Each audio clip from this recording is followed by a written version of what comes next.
ముందు పాఠంలో ఉన్నటువంటి ఒత్తులు గుడింతాల గురించి మనం తెలుసుకుందాము. గాకి గావత్తు, చాకి చావత్తు, జాకి జావత్తు, టాకి టావత్తు, డాకి డావత్తు ఒత్తులను సరైనటువంటి చోట పెడదాము, చదువుదాము.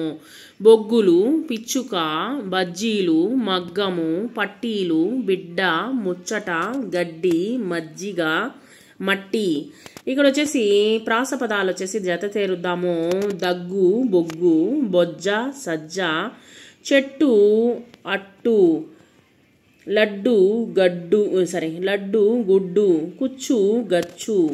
తర్వాత వచ్చేసి ఇక్కడ పదాలను కనుక్కుందాము, రాద్దాము. ఇక్కడ వచ్చేసి మగ్గము, బెజ్జము, మజ్జిగ, గడ్డి, బొగ్గు, గట్టు, పచ్చ, ముచ్చట. తర్వాత మొగ్గలేసే మేజోళ్ళు అనేటువంటి లెసన్లోకి వెళ్దాము. ఇక్కడ వచ్చేసి దాకి దావత్తు ఉన్నటువంటి పదాలు సరైనటువంటి చోట దావత్తు చేర్చి వాక్యాలు అనేటువంటి తిరిగి రాద్దాము. ముద్దు ముద్దు పాపాయి, పెద్దల మాట చద్ది మూట, అద్దాల మేడలో మద్దెల దరువు, పొద్దున నిద్ర లేవాలి. జతపరిచి చూద్దాము. ఎద్దుల బండి, చెవిదుద్దులు అంటే చెవి కమ్మలు అనమాట, గోరు ముద్దలు. పాకి పావత్తు ఉన్నటువంటి పదాలు అక్షరాలతో చూద్దాము. దుప్పటి, కప్పి, గొప్ప, దుప్పి, అప్ప. పదాలు రాద్దాము.